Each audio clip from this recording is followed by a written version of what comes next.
Hi, Samantha. Hello. Hi, Samantha. Hello. Hello, everyone, and welcome back to Samantha Uncut, where I discuss celebrity news, hot topics, reality TV, and so much more. All commentary is alleged and in my opinion, and for entertainment purposes only. Hey, everyone. I hope you all are having an amazing morning, evening, or afternoon, wherever you are. And I'm back with my Real Housewives of Atlanta review for episode 11. Before we get into that, y'all know what to do. Make sure that you like, comment, and share this video. Don't forget to subscribe, and also don't forget to follow me on my social media platform at Samantha Uncut on Instagram and Samantha.uncut on TikTok. So let's get into this episode 11 review of The Real Housewives of Atlanta. This episode for me was a very blah. I didn't really find that there was much going on. So this review might be a little bit short based on what I've witnessed or observed in the episode. We're going to start off with Charles and Angela. They had this meetup at a restaurant. They are such a corny couple to me, but corny in like a good way. And I'm going to explain what I mean because I'll say again that like Charles is showing how he is not really interested. That's the vibe that I get from him. He looks very uninterested in what's going on. Even in the conversations that he's having with Angela, he looks like he doesn't really care. And that's just my opinion. I don't really like how Charles is showing up on screen for Angela. And I wish that he would just show more. So like, he couldn't even answer a question that the producers were asking him about whether or not he loved Angela because people are feeling like he doesn't love her. And he couldn't even answer that question. So I'm just like, I don't like that for them. So just right off the bat, that's rubbing me the wrong way. But anyways, Angela was having a conversation with him about meeting up with her sister because Angela and her sister are in a weird space at this time because of an argument that occurred between Angela's daughter Amara and her mom and the sister regarding a car that her daughter wanted to use, and Angela was the one that purchased the car. And Angela thinks that her sister is being ungrateful and not appreciative of the stuff that she has done for her. So Angela is asking Charles like how he would handle the situation, and basically Charles is telling her that maybe she should walk the other way and just allow her sister to find her own way, because at the end of the day people are going to do what they want to do, and maybe it's time for her to stop helping her sister and stop trying to make her life a little bit easier and make her find her own way, so that she can see that the efforts that Angela is basically doing for her is not that easy, and she should be a little bit more appreciative. I'm just paraphrasing what Charles has said to Angela, but essentially that's what he said, for Angela to kind of like step aside and let her sister find her own way. So Angela is saying, but like she can't do that because that's her family, and Charles is like, I don't care if it's your family, my family, let them find their way. And also Angela said that she wanted Charles and her mom to kind of meet up and squash their beef, because at this point Charles and her mom, they haven't spoken in like over 3 years, so she wants there to be peace in her family. Charles said there's gonna be peace in my family regardless. Like he's gonna be like Tyler Perry, he's gonna have peace one way or the other. What I'm finding about Charles is that he's a very nonchalant guy who is a straight talker. He's not here for the BS. He's not here for the drama. So I think that's just his and Angela's dynamic.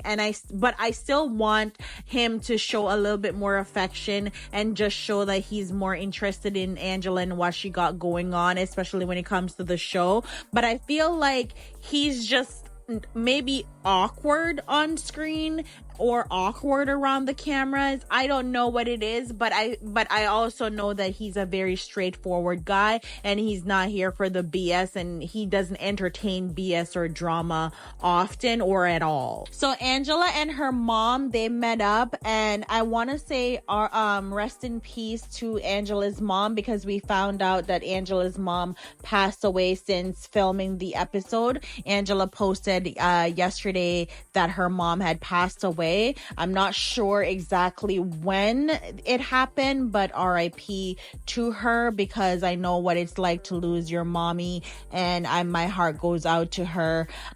So they met up in this scene, and so I'm also glad that she got a chance to have her debut on the show, and Angela will always have that memory of this conversation with her mom, because they met up at, I believe it was Angela's house that they were at, and her mom was telling her that she picked up her key for the new place because she's moving out of the house that Angela bought for her, because she wants to be self-reliant. So Angela felt a little bit sad about her mom moving out of the house that she bought, because Angela said that she always thought of wanting to take care of her mom, and that's why she bought her the house.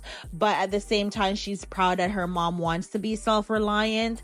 And so they talk about the situation that happened with her mom and her sister and Amara, Angela's daughter. And Angela is just feeling a little bit like her mom doesn't stand up for her in that moment, and that she would like for her mom to have her back, especially when it comes to a situation between her and her sister. But at the same time, she understands that her mom is kind of stuck in the middle, and it's kind of difficult to ask her mom to choose a side between her and her sister. So her mom was saying to her that she does have her back, especially when it comes to Charles, because Charles said that Angela needed to clean up. There was a moment where Charles made that comment, and her mom didn't like that. Charles was talking about her daughter, and so Angela's mom got mad. And I think there's more to the story, because now it's been 3 years since Charles and Angela's mom, they haven't spoken to each other, so something more must have happened. But Angela's mom said that she still loves Charles, and that that's her son, and that she was gonna write him a letter apologizing so that they can get back on track. So I don't know if that has happened. I guess we'll see in the other episodes upcoming to see if that actually happened before before Angela's mom passed away, if her and Charles were able to reconcile and just be on a better page. They also had this cute moment where Angela's mom made a reference or made a joke about Charles' age, about him almost being the same age as her, and her and Angela had this cute chuckle moment where she's like, not you coming for his age. I thought that moment was so cute and so precious. And in that moment, Angela hugged her, and they expressed how much, she expressed how much she loves her mom, and they just ended that scene on a really good note. So I really enjoyed that moment between Angela and her mom, and I'm glad that she had that moment with her, on camera, because she's always gonna have that moment forever. And it was just nice to see their dynamic between Angela and her mom. You can tell that while they may butt head, they still love each other, and they're really close, and Angela really loves her mom, and her mom really loves her, and it was really good to see that moment. So I'm happy about that. And speaking of mommy and daughter moments, we have Kelly and Chloe. They had a really cute moment as well, where Kelly is teaching Chloe how to drive, and it is funny as heck, because Chloe is giving Kelly she is freaking Kelly out with this driving. You know, when you're a mom and you're teaching your child how to drive, and they are about to hit something, and you are sitting in the passenger seat just squinching up, and you're just praying and hoping to baby Jesus that your child does not hit someone or crash the car. That is the moment between Kelly and Chloe, and Chloe's just like, Mom, you're being so dramatic. Calm calm down. And Kelly's like, no, did you see that? Like, it was just such a cute moment. And I love to see Kelly with her kids.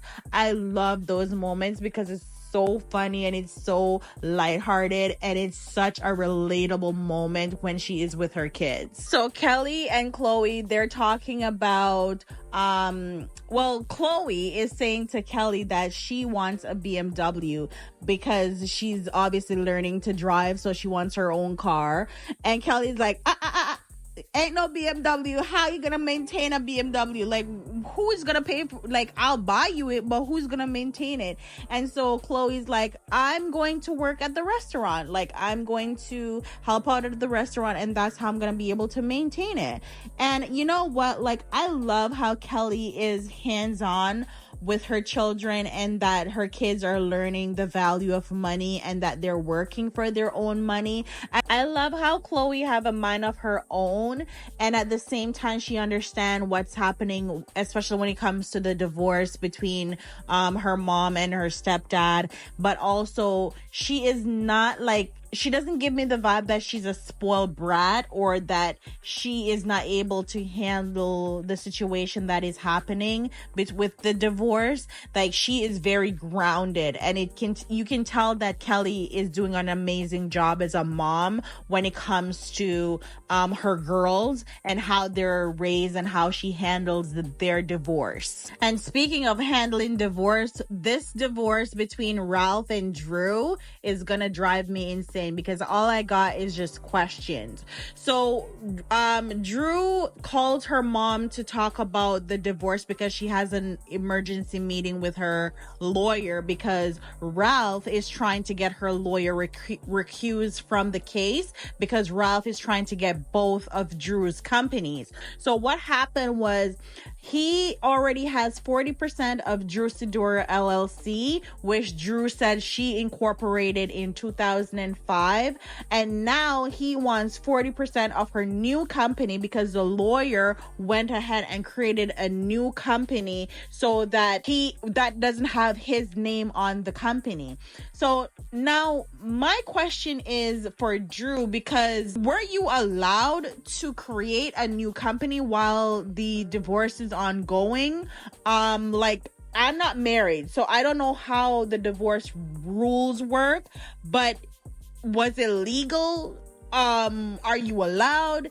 Like, if it's legal and she was allowed to do that, then Ralph is a BAN, period, point blank. Like, she is also saying that Ralph hasn't turned over his financials for the courts and that she is taking care of the kids 100%, but Ralph works hard and he has money. So again, my question is, why Drew not leaving the house for the sake of her kids and her own mental health? Because this just seems ridiculous to me that she is living in this situation with Ralph and then the kids are getting affected, and then she's gonna say that he's changing the locks on her and she has no access to the home, which again, it's like, how could he do that? That wouldn't be legal for him to change the locks with the divorce ongoing. Like, it just doesn't make sense to me. Can someone just drop down in the comments to let me know what's the law in like Georgia about divorce and changing the locks on the marital home and stuff like that? Because what Drew is saying, it doesn't make sense, because she also said that when she came and she did not have access to the house, she had to go to an hotel, and it was like 1 a.m. in the morning. But then she also says that Ralph got to the house and he went to the basement and he had to let her in. And again, I got questions.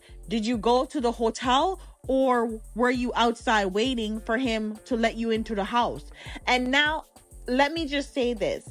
I know that production could be playing games with the editing to try to make it seem like Drew is lying because the story doesn't make sense. And it seems something is missing from what Drew is saying. So I do know that production might have edited it to look like Drew is lying and that she said she went to the hotel, but then she also said that Ralph let her into the house. Like, there's something missing in between that. And her overall story just doesn't make sense.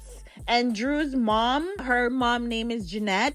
She's saying that Ralph is creating drama that will affect the kids. And I do agree, because Ralph has no respect for Drew or her kids or her mother.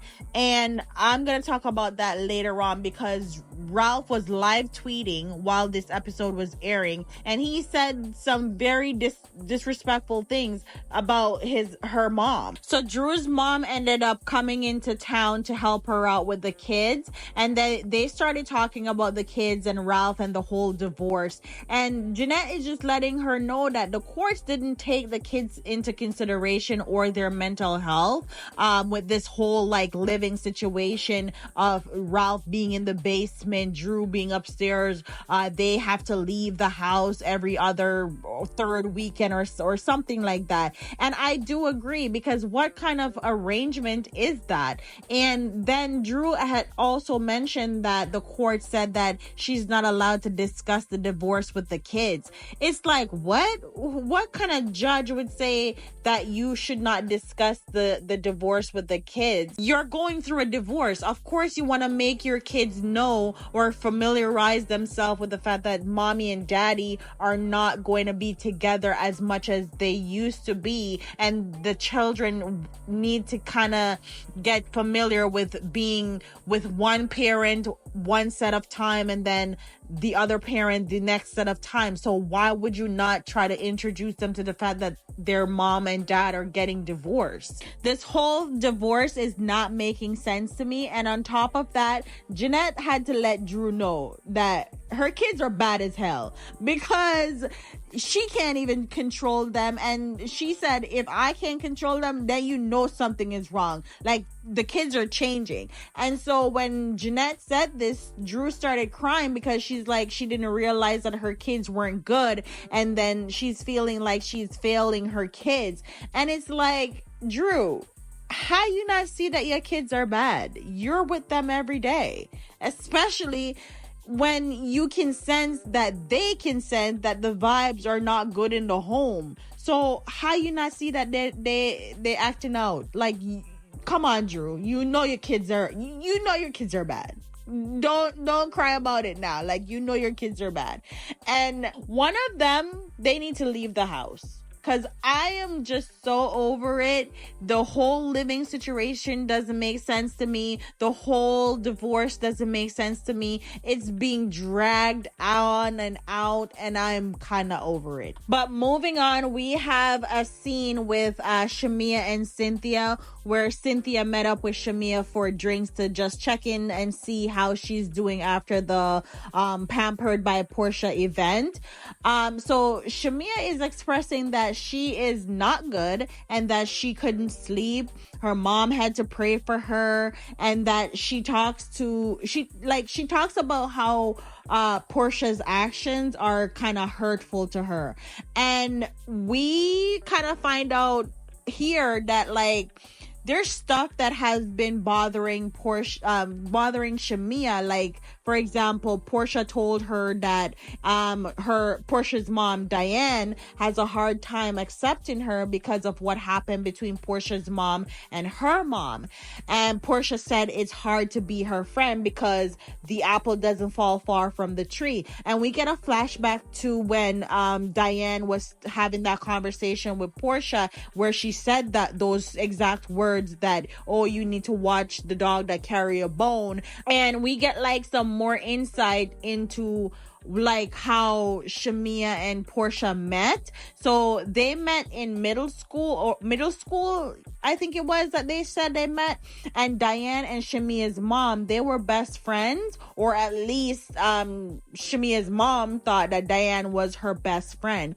And what I am finding out in this moment, the problem between Shamia and Portia, is their mom. Here, I see that the dynamic of Portia and Shamia's friendship is kind of similar to the one between Shamia mom and Diane, where one thinks that the other is their best friend, but they're actually not their best friend, or it's not being reciprocated. And we also see that Shamia is like in the studio with her sister, and who is helping her pick out her single, and Shamia's sister is basically saying to her that, you know, the friendship with Portia, that friendship has been going down the drain or going left for quite some time, because Shamia was saying that she wished Portia was there to help her pick out her single and all these things. So their strained relationship, in my opinion, is coming from their moms and the relationship that their moms had and the breakdown of that relationship. And now Shamia and Portia's friendship is getting the residual effect from the moms falling out. And I'm saying that based on the post that Portia had posted in my last video that I did, where she accused Shamia of insinuating something about her mom, and she said that what Shamia's mom did to her mom was egregious. And all now, I don't know what was egregious, because after watching episode 11, I still can't see what Shamia said about her mom or what she insinuated about her mom, when she didn't say anything bad about Portia's mom in this episode. Everything that she said was backed up by flashbacks that can see Portia and her mom having a conversation about Shamia. So for Portia to post that, it was like, girl, what? Now we want to know what happened between your mom and Shamia's mom, because in my opinion, I think the fallout between the moms have something to do with a man. I think that maybe Diane tried to get with Shamia's daddy, or tried to spin it like the man was hers first and Shamia's mama stole him. I mean, like, it wouldn't be far-fetched, because Diane and Portia kind of like the same. They do stuff like that, in my opinion, allegedly. So Cynthia also met up with Portia and Angela. They met up to have like some fun night, some girls' night. They went out for bowling, and Cynthia asked about how Pilar is doing, and Portia is she's asking about Simon. I'm so sick of Portia using that little girl to try to get sympathy from the viewers. She's gonna say how she told Pilar that Simon is at work, and Pilar basically said, nah, I ain't no fool. He been gone too long. Where is he? Because he ain't come home for all this time. And so she's saying how she texted Simon and Simon left her on red.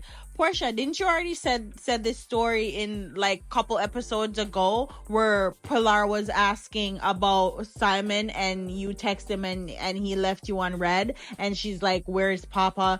And you didn't know what to say to her. Isn't this the same story? And at that moment was when you text him and he left you on red. Why is Portia coming to us with this foolishness, guys? Why is she doing this? Why is she also acting like Pilar doesn't have a present, full-abled body, active parent in her life? Like, why is she acting like Dennis isn't a part of Pilar's life and Simon is this only father that Pilar know? Like, if I was Dennis, I would feel some kind of way, because one, you weren't married to Simon for that long. So why would Pilar be so attached to Simon? And even if she is attached to Simon in such a short time frame, you can go ahead and explain to Pilar that Simon is gone and that he may not be coming back. And like, there is a way to explain these things to kids, especially kids that are Pilar's age. You can find a way to explain Simon's absence instead of saying like he's at work, because obviously she knows that if he goes to work, he's gonna still come home, and he hasn't been home in quite some months. So obviously she's picking up on certain things, and you lying about it is not making it any better. And stop trying to act like she doesn't have an active father. So anyways, Cynthia also mentioned to Portia that she met up with Shamia and how Shamia was expressing her feelings about the relationship between her and Portia. And Portia admit that where she is right now and what she's going through with the divorce, she can't be the friend that everybody needs her to be, or even Shamia needs her to be, and she can't take on anything else. And Portia is gonna say that she also doesn't want to go through a divorce with Shamia right now. Like, girl, what? I didn't know you were thinking of a friendship divorce. And this is what I mean when I say that Shamia is a better friend to Portia than Portia is to Shamia. Because even though she is going through this divorce with Simon, I get it. But Portia is the one that put herself in this situation with Simon. And I don't care what anyone wants to say. Portia knew who Simon was when she got married to him, before she got married to him, and that's the hill that I'm going to stand on. She knew him, she knew what she was doing, she knew everything. So to act like you don't know this man, I'm not buying it. But to also say that you don't want to go through a friendship divorce with your best friend at this moment is kind of dismissive to your friend's feelings and how she's being treated, or how you're treating her, because she has a problem with it. And the fact that you don't want to address it is an issue. And they met up, like Portia and Shamia, they met up to discuss friendship.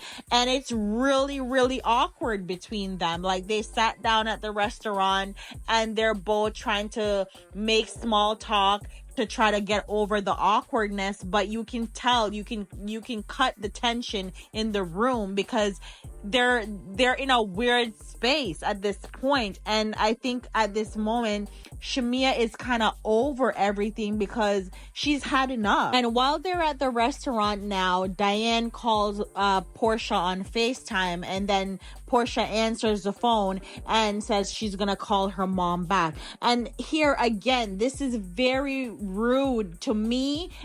It's very rude because Diane know where Portia is. She know that Portia is probably having a meetup with Shamia, and for Portia to even answer the call knowing that it's her mom calling, and she's having this sit down with Shamia, who's already annoyed at how she's being dismissed by Portia, and to answer the phone call in that moment is like, girl, you could have sent your mom to voicemail, or you could have answered the phone, because it's very dismissive. It's a lot of people might find that to be not a big deal, but in this moment it's very dismissive. And so after the call, Shamia decides that she's gonna be the bigger person, and so she apologized to Portia for not being as open with her feelings over the years, and that she said that she masked how she has been feeling because she handled their friendship with care. She also said that she didn't want it to come out in the group, and Portia said, well, you've kind of discussed it with everybody else before it was brought up to the group. And Portia said, Shamia said, no, the difference is between me and you is that you can do things that bother me, but when I do it, it's a problem. And she gives examples like when Portia was talking over her music, or talk about she talks about Portia making petty posts and all these things, and Portia let out a sigh, and that just sent the conversation downhill. It sent the conversation downhill because what that sigh said was that I don't care about this conversation. I don't care about what you gotta say. I don't care about how you feel, and I'm really not interested in this conversation. That is just my opinion of Portia's non-verbal action by letting out that sigh, especially in the moment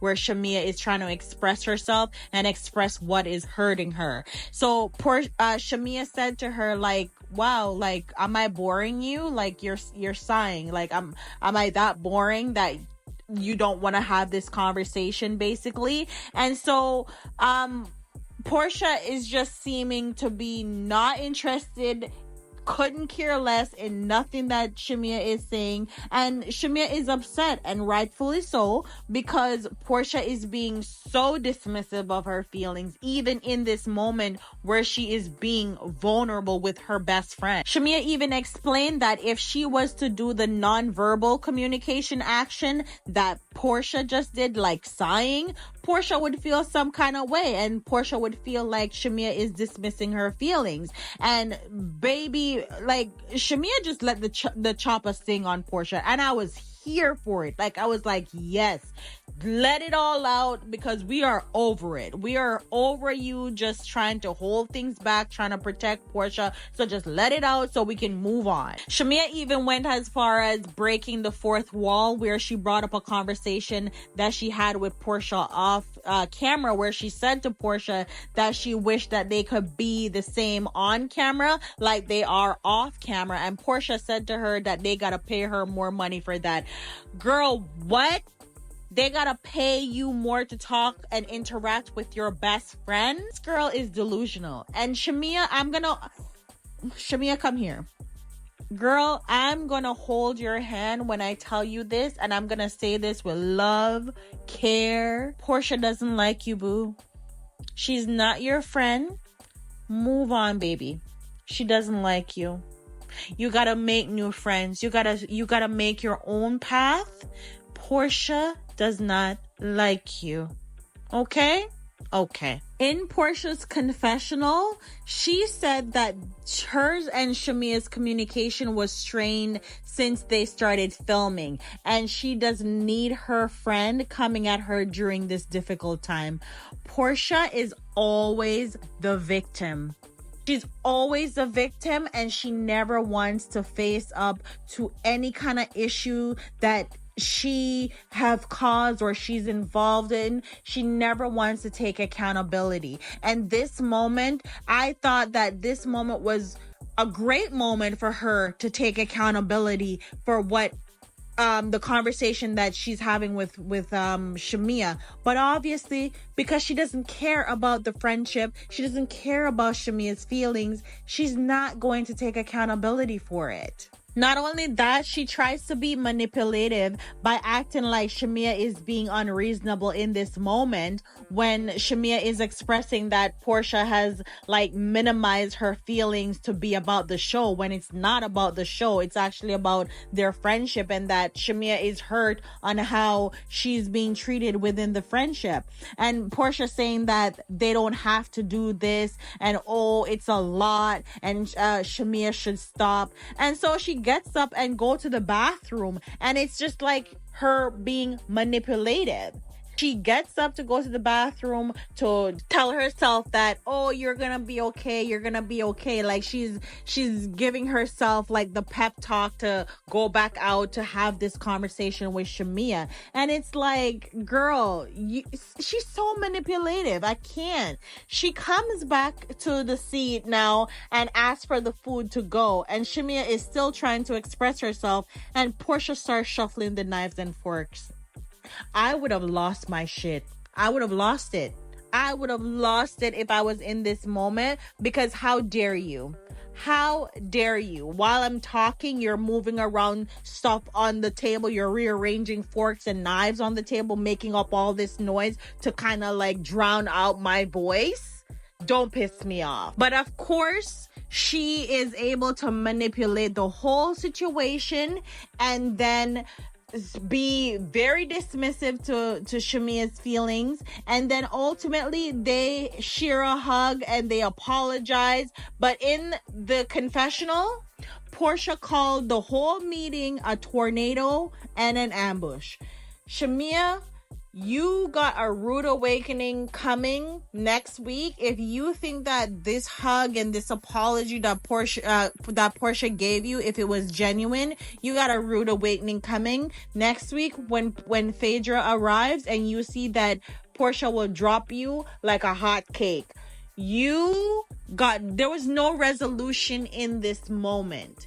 This was a hug and an apology so that I can leave and I don't have to hear you talk about your feelings and how I'm being a bad friend to you in this friendship. That is what that was about. So in my opinion, there was no resolution. Shamia needs to forget about this friendship, love it for what it was, accept things where they are right now, and move forward. Make new friends, make your own path, and it is what it is. Because Portia doesn't see her the way that she sees Portia. I totally understand how Shamia feels, because I've been in Shamia's shoes before with friends, where I hold my friends to the highest regard and I look at them like they are everything. I want to share everything with them, and they don't see me the same way. And I get it, holding on to something that you should let go of, because it's not doing anything other than hurt you. But it is what it is, and I'm just over it. But that's it. That was episode 11. Let me know your thoughts in the comments below, and don't forget to hit the subscribe button, like and share, and I'll see you guys in my next video.